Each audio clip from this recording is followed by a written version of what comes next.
Hozirgi videomizda Exness Brokerdan qanday qilib to'g'ri akkaunt ochish kerakligini, ya'ni reyestrdan o'tish kerakligini ko'rib chiqamiz. Biz birinchi bo'lib Telegramdan mana bu kanalni topib olishimiz kerak. Bu yerda hamma darsliklar va ishonchli saytlar linki qoldirilgan. Fake saytlarga aldanib qolmang. Kanal linkini albatta opsiyada va kommentariyada qoldiraman. Bu kanalda bizga nima kerak desalar, bu kanalda Exness Brokerda qanday qilib to'g'ri reyestrdan o'tish, depozit qilish, pul chiqarish, MTV'ga ulash hammasi to'liq ko'rsatilgan. Xo'sh, birinchi bo'lib tepaga chiqib olamiz va bu yerda Exness Brokerning qulayliklari va birinchi videoda to'g'ri reyestrdan o'tish kerakligi joylangan. Bu eski video albatta yangilab qo'yiladi va bu yerda bizda sayt linklari qoldirilgan. Mana bu yerda exness.com ustiga bosamiz. Och.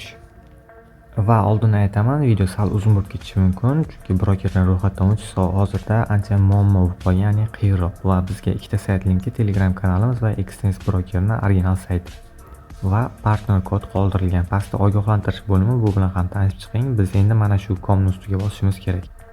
Birinchi partner kodni nusxalab olamiz. Bu bizga keyinchalik kerak bo'ladi. Xo'sh, nusxa olish va Exness.com buyrug'iga bir marotaba bosamiz. Xo'sh, bizda keyingi bo'lim ochildi. Bu ro'yxatdan o'tish bo'limi. Bu yer bilan ham tanishib chiqishingiz mumkin. Exness Brokerning qulayliklari ko'rsatib o'tilgan. Va shu yerdan birdaniga ilovani ham o'rnatib olasiz. Avval akkauntni bu bo'limda ochamiz.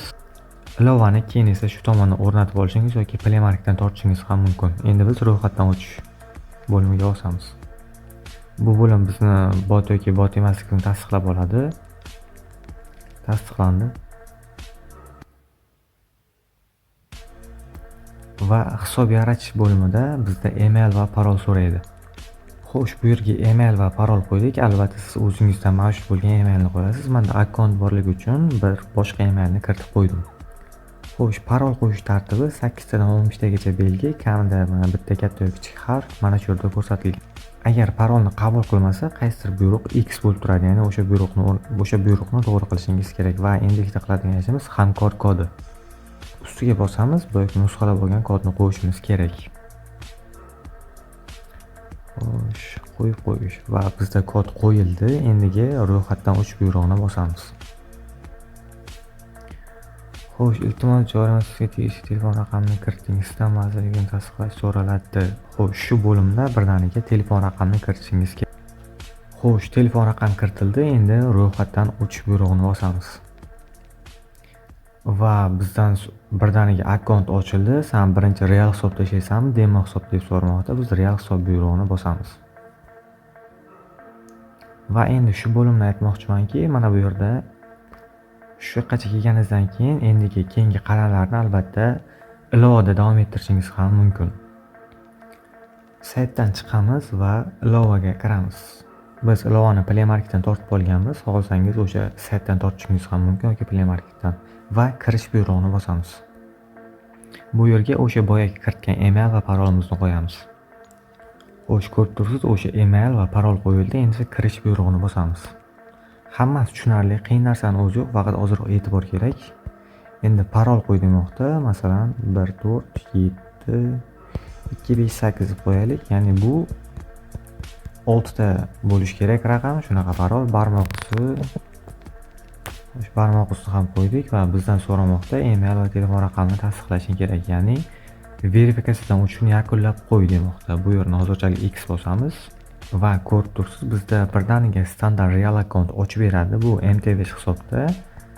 Xohlasangiz Exness'ni o'zidan ham savdo qilishingiz mumkin. Hozircha bu buyruqlar bizda zakrit, ya'ni depozit qilish buyrug'i ham bizda hozirchalik ishlamaydi. Qachonki to'liq verifikatsiyadan o'tsa, keyinchalik mana bizda hozircha mavjud emas demoqda. Mana shu buyruqlar yonadi. Xo'sh, chiqamiz. Endi qiladigan ishimiz profilni tasdiqlashni yakunlash. Bizni so'ramoqda, birinchi qiladigan ishing emailni tasdiqla. Xo'sh, emailga kod yuborishni bosamiz.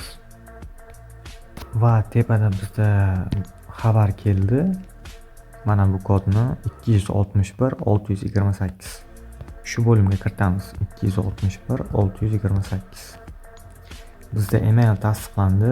Xo'sh, tushundim buyrug'ini bosamiz. Bu yerda endi profil, ya'ni ma'lumotlarni kirit demoqda. Isming, familiyang, bu yerni o'zingiz bilsangiz kerak. Mana shu bo'limdan ism familiyani kiritasiz. Bu yangi akkauntlik uchun menda oldin akkaunt bor. Masalan, bu yerga ham mayli Jahongir deb yozamiz. Familiya Sevinov. Xo'sh, tug'ilgan kun 3 oy March, yil. Bu ham taxmin albatta 18 yoshdan katta bo'lishi kerak. Tug'ilgan mamlakatingiz, bu yerdan O'zbekiston topishimiz kerak. Xo'sh, bu bo'limlarni to'ldirib olganingizdan keyin davom etish buyrug'ini bosasiz. Va endi shu joyda nomerni tasdiqlash kutilmoqda, ya'ni boya kiritgan nomeringizni tasdiqlashimiz kerak. Men yangi nomer kiritishim kerak, chunki oldingi nomerim tasdiqlangan. Ko'ramiz, bu nomerga SMS orqali xabar yuborildi demoqda. Qani ko'ramiz, balki kelar, balki kelmas. Adashmasam bu nomer orqali ham oldin akkaunt ochgan edim. Xo'sh, bizga sekund tugadi, ya'ni kod kelmadi, chunki bu nomer oldin tasdiqlangan bo'lishi kerak. Sizga shu nomer tasdiqlangandan keyin keyingi bo'lim ochiladi. Agar o'shanda ham kod kelmasa, boshqa variantlar bo'limidan bu avtomatik chaqiruvni amalga oshirish mana bu bo'lim orqali telefon qilishni chaqiruvni amalga oshirishingiz mumkin. U orqali sizga inglizcha sonlarda kod aytiladi. Shu bo'limdan ham foydalanishingiz mumkin agar kod kelmagan taqdirda. Xo'sh, bizga kerak emas. Xo'sh, bu yo'g'ini og'zaki tushuntiraman. U bo'lim o'tgandan keyin sizdan bir nechta ma'lumotlar so'raydi, ya'ni moliyaviy ahvolingiz. Ya'ni ketma-ketlikda narsalarni belgilab chiqishingiz kerak bo'ladi. U belgilangandan keyin keyingi qadam bu pasport va yuz selfi bo'ladi. Ikkovidan birini so'raydi yoki pasportni so'raydi yoki yuz selfini. Siz pasportni oldi orqa rasmini yuborasiz, uni ham tekshiradi. Undan keyin sizga MyGovdan olingan oxirgi 6 oyda kerak bo'ladigan hujjatni kiritishingiz kerak bo'ladi, ya'ni turar joy ma'lumotini. Xo'sh, MyGovdan uni ham PDF formatda olib, screenshot qilib jo'natganingizdan keyin ilova tasdiqlangandan keyin, ya'ni XNS kompaniyasi tasdiqlangandan keyin hamma funksiyalar ochiladi va keyinchalik brokerdan to'liq foydalanishingiz mumkin. Profil bo'limida mana bu tasdiqlanmadi buyrug'i sizda tasdiqlangan bo'lib ko'rinadi. Hammasi oson, kirib hammasini tushunib qilishingiz mumkin. Albatta men ko'rsatib berishim shart emas. Nomer tasdiqlangani uchun qolganini endi ko'rsata olmayman. Shu bo'limlar to'liq yashil, ya'ni tasdiqlandi buyrug'idan so'ng XS brokerdan to'liq foydalanishingiz mumkin. Qolgan videolarni albatta MTVsh akkaunt ochish, depozit qilish, qanday qilib pul yechib olish, hammasini boyagi ko'rsatgan Telegram kanalimdan topishingiz mumkin videolarni. Video yoqqan bo'lsa bitta like, agar videoda kamchiliklar bo'lgan bo'lsa albatta uzr so'rayman. Va kanalimizga obuna bo'lishni ham unutmang.